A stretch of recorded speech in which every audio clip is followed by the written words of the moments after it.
मुख्यमंत्री अशोक गहलोत ने साल 2023-24 के लिए राजस्थान का बजट विधानसभा में पेश कर दिया है। आज हमारे साथ दो खास मेहमान हैं, एक वरिष्ठ पत्रकार और पत्रकारिता के प्रोफेसर संजय शर्मा जी हैं और एक चार्टेड अकाउंटेंट विपिन सिंघल जी। ये दोनों ऐसे मेहमान हैं जो बजट का पूरी तरह से विश्लेषण कर सकते हैं। तो आइए हम चलते हैं संजय शर्मा जी के पास, जो बजट को पूरी तरह सर आप बताएं कि बजट को किस मायने में देखते हैं आप। पहले तो मेरा श्रोताओं को नमस्कार। मैं बजट को कुछ खास तरह से देखता हूँ कि एक तो ये कि ये चुनावी वर्ष में आया हुआ बजट है। इस बजट में या कोई भी जो चुनावी रणनीति बनाएगा उसकी कोशिश होगी ऐसा कुछ किया जाए जिससे कि राज्य के हर व्यक्ति की जेब में कुछ पैसा डाला जा सके। मैं मानता हूँ इस बजट में ये प्रयास हुआ है, जिस तरह से जैसे कि बिजली पे हर कंज्यूमर को छूट दी है 100 यूनिट की, तो 200-500 रुपये जो भी हमारा बिजली का खर्चा बनता है वो हर किसी को महसूस होगा कि उसकी जेब में गया है। इसका मतलब ये है कि जब पार्टी प्रचार करने जाएगी तो उसको एक रिसेप्टिविटी, उसके बारे में लोगों में स्वीकार्यता होगी। इसी तरह जो देश में एक बिल्कुल अलग तरह का एग्जाम्पल सेट किया है हेल्थ केयर सेक्टर में, जो 10 लाख की सीमा को बढ़ा के 25 लाख रुपए कर दिया है, हर व्यक्ति को यूनिवर्सल जो इंश्योरेंस दिया है, ये भी एक और सरकारों को बहुत बड़ी चुनौती होगी और उनके ऊपर दबाव होगा कि इस तरह की राजस्थान के मॉडल की स्कीम को देश भर में अलग अलग राज्यों को इसको अपनाने की ज़रूरत महसूस हो। वैसे भी आप जानते होंगे कि हिमाचल में जो अभी चुनाव हुए, वहाँ पे राजस्थान के ओपीएस मॉडल को माना जाता है कांग्रेस की जीत का कारण। तो अभी ये जो बजट है, अगर इसको सैद्धांतिक और दार्शनिक तरीके से देखें तो एक बजट कोशिश है एक अलग आर्थिक सोच को पेश करने का, जिसके बारे में बहुत सारी यूएन रिपोर्ट हैं, बहुत सारे एक्सपर्ट्स हैं जो बोलते हैं कि जो नया समाज बन रहा है उसमें इतना तेज़ परिवर्तन हो रहा है कि अगर हम ऐसा सोचते हैं कि हम उद्योग धंधों को बढ़ावा देके ज़्यादा लोगों को नौकरी और सुविधा दे पाएंगे, तो जो बहुत सारी रिसर्च से पता लग रहा है कि उस दर से अब रोज़गार का क्रिएशन नहीं होता है। जैसे अब सभी लोग देख ही रहे हैं कि बेरोज़गारी बावजूद आर्थिक गति बढ़ने के बेरोज़गारी बढ़ती जा रही है। तो दुनिया भर में ये चिंता है आर्थिक सोच वाले लोगों के सामने, सामाजिक आर्थिक राजनीतिक सोच वाले लोगों के सामने, कि ऐसा कौन सा मॉडल बनाया जाए जिससे कि उद्योग धंधे बिल्कुल अच्छी तरह टेक्नोलॉजी और कैपिटल से अपना अंतर्राष्ट्रीय स्तर का दर्जा बनाए, लेकिन जो छोटा आदमी है वो बिल्कुल इस दौर से छूट ना जाए। तो उसके लिए कोशिश की जा रही है कि कुछ बेसिक ढांचे पे काम किया जाए।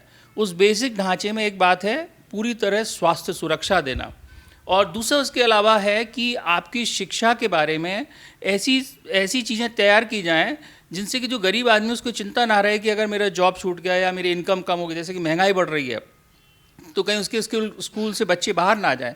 जैसे कि आप लोगों को पता है कि कोरोना के टाइम पे बहुत सारे लोग अपने बच्चों की फ़ीस नहीं दे पाए, तो सरकार ने कोशिश की है कि जो 8वीं तक की फ्री की शिक्षा थी उसको 12वीं तक किया जाए। अच्छा प्रयास है, सवाल सिर्फ इस पर ही रहता है कि ये बात में लागू कितना हो पाएगा। इरादे बहुत अच्छे हैं। इसी तरह हायर एजुकेशन, जैसे एक और जो एस्पेक्ट मुझे बहुत दिलचस्प लगा वो है कि जो बिल्कुल जैसे कि महिलाओं को उन्होंने ख़ास तौर से मनरेगा में ज़्यादा छूट देने की कोशिश की है। मनरेगा के बारे में देश में बहुत चर्चा हुई है। एक मत लोग कैसे थे जो ठीक नहीं मानते थे, लेकिन उन्हीं लोगों को बाद में मनरेगा, जो हमारे इस कोरोना के काल में मनरेगा ने ही देश को बचाया, और मनरेगा ने एक समय पे हमारी आर्थिक वृद्धि का, जो मनमोहन सिंह के टाइम पे था, आर्थिक वृद्धि को भी बहुत पुश किया था क्योंकि लोगों के हाथ में पैसा चला गया था। तो इस तरह से मुझे लगता है एक और जो सुधार के लिए कुछ संकेत बड़े खूबसूरत मिले हैं इस बजट में। मुख्यमंत्री जी ने, जो वित्त मंत्री की जिम्मेदारी निभा रहे हैं, उन्होंने एक बात कही है कि हम ब्लॉकचेन टेक्नोलॉजी को लेके आएंगे।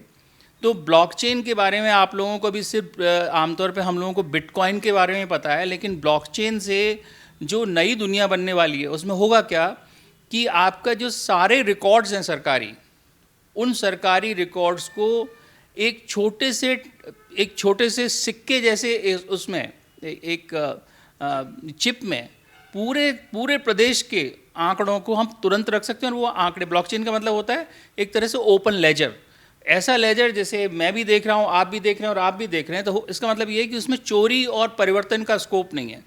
और आप देखिए कि हमारे गाँव में जो सबसे ज़्यादा झगड़े हो रहे हैं वो किस पे होते हैं? ज़मीनों के बारे में। उसके बारे में उन्होंने कहा है कि टैबलेट दे के वो पटवारी से तहसीलदार, पूरी जो सीरीज़ है उनको हम टैबलेट दे के कंप्यूटराइज करके सर्विसेज को गारंटी करने की कोशिश का जो एक बहुत सरकार ने एक बड़ी क्रांतिकारी सोच रखी है। अब देखना ये है कि ये लागू होती है, किस हद तक हो पाती है। जी सर, मेरा आपसे ये सवाल है कि बजट की जो थीम है वो बचत, बढ़त और राहत है। तो राहत तो दिखाई दे रही है बजट के अंदर, और बचत भी दिख रही है, लेकिन बढ़त कैसे बजट से जी, बहुत बहुत सुंदर सवाल है। देखिए, जो हम आर्थिक वृद्धि की जो रणनीतियों में दो तरह की बातें कर सकते हैं। एक ये है कि सरकार अपना रेवेन्यू ज़्यादा बढ़ाए और वो उसे खर्च करे, और लेकिन आप ये भी मान के चलिए पैसा तो सीमित है। जब सरकार ने टैक्स ज़्यादा ले लिया तो लोगों को पास खर्च करने को कम रह गया। एक दूसरी सोच ये है कि आप लोगों को खर्च करने के लिए प्रेरित करें। जैसे कि मैं और आप खुद, जब हम सेल लगती है तो एक की जगह 2 पैंट खरीद लाते हैं, है ना, या 2 कपड़े खरीद लाते हैं। तो सरकार भी लगभग सेल मोड में आ रही है। वो आपको छूट दे के ऐसा महसूस करा रही है, खर्च करो, आप प्रॉपर्टी खरीदो, आप तरह तरह की चीज़ों पे खर्च करोगे तो आप, उससे क्या होता है, आर्थिक वृद्धि, जब पैसे की साइकिल बढ़ती है तो उससे इकोनॉमिक ग्रोथ बढ़ती है, और जब इकोनॉमिक ग्रोथ बढ़ेगी तो उसका टैक्स कलेक्शन ऑटोमेटिकली कम दर पे भी ज़्यादा हो जाएगा। तो ये मतलब एक तरह से जो कहते हैं ना वॉल्यूम पे खेलना, बड़ी साधारण भाषा में व्यापारी लोग बोलते हैं कि वॉल्यूम पे खेलना। तो मुझे लगता है सरकार अपनी सोच में वॉल्यूम पे खेलने की कोशिश कर रही है। ये शुरुआत 90s से हुई थी। बीच में एक तर्क आ रहा है, खासतौर से इनकम टैक्स के बारे में तर्क आता रहता है कि देश में गैर बराबरी बढ़ रही है, तो प्रोग्रेसिव टैक्सिंग बोला जाता है इनकम टैक्स को। वो कहते हैं कि इसके लिए हमें वेल्थ टैक्स, इनकम टैक्स, इस तरह के टैक्सेस को बढ़ाना चाहिए। दुनिया में, अमेरिका में तो जो सबसे अमीर लोग हैं वो कहने लग गए अब नहीं भी बढ़ाएंगे तो हम तो दान दे के देने को तैयार है, नहीं तो ये गैर बराबरी नहीं मिट सकती। लेकिन जो टैक्स, ये जो जीएसटी है या इनडायरेक्ट टैक्सेस हैं, अप्रत्यक्ष कर हैं, इनका अभी ये ऑक्सफैम की एक रिपोर्ट आई, इसमें पता लगा कि जीएसटी 60% जो जीएसटी है वो बड़े लोग नहीं पे कर रहे, वो साधारण आम आदमी पे कर रहा है। इसका मतलब ये है कि साधारण आदमी को अगर आप एम्पावर कर दें खर्चा करने के लिए तो एक नई रणनीति बन सकती है, और वो नई रणनीति एक बहुत खूबसूरत विकल्प भी है। अब आप देखें कि कुछ सरकारें ये प्रयोग कर रही हैं जहाँ उनका पूरा जोर उन लोगों पे खर्चा करने का है जो पहले से पैसे वाले हैं, कि उनको हम कुछ छूट देंगे तो वो व्यापार करेंगे ज़्यादा। लेकिन जो ये राजस्थान से सोच निकल रहा है, ये उस आर्थिक सोच को चुनौती देने की मुझे एक प्रयास लग रहा है, और ये बड़ा राजनीतिक डिबेट का कारण बनेगा। हमारे साथ चार्टेड अकाउंटेंट विपिन सिंघल जी हैं, वो बताएंगे कि बजट उनके नज़रिए से कैसा रहा। नमस्कार सर। बजट, जैसा कि सर ने भी एक्सप्लेन किया, संजय जी ने, कि बजट एक रोजगार मुखी है, और बजट में सरकार ने प्रयास किया है कि निचले तबके, मीडियम तबके और कृषि, सबको उन्होंने फैसिलिटी दी है। मेरा तो ये मानना है कि बजट, ये राजस्थान गवर्नमेंट का, कांग्रेस गवर्नमेंट का ये लास्ट बजट है, क्योंकि इस साल इलेक्शन की घोषणा दिसंबर में हो जाएंगी। बजट में सरकार ने घोषणाएं तो बहुत की हैं, लेकिन ये देखा जाना चाहिए कि घोषणाएं पहले भी बहुत हुई हैं, क्या उन घोषणाओं का पालना हुई या नहीं हुई। हम पिछले बजट से भी कंपेयर करें तो कम से कम घोषणाएं 1000 से ज़्यादा हुई थी, जो आज भी बहुत सारी घोषणाएं, मोर देन 50% घोषणाएं अभी भी पेंडिंग पड़ी हुई हैं।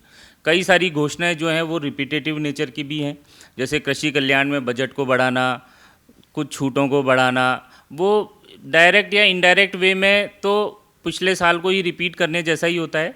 तो मेरा तो ये मानना है कि बजट जिस तरीके से सरकार ने ये पेश किया है, यदि इसका इम्प्लीमेंटेशन भी हो पाएगा तो शायद लोगों को इस बजट का बेनिफिट मिल पाएगा।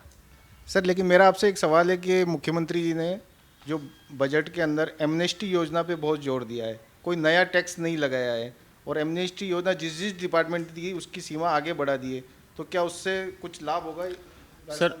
एमनेस्टी योजना जो है, वैसे तो एमनेस्टी जो मेन है, जीएसटी अब इम्प्लीमेंट हो चुका है।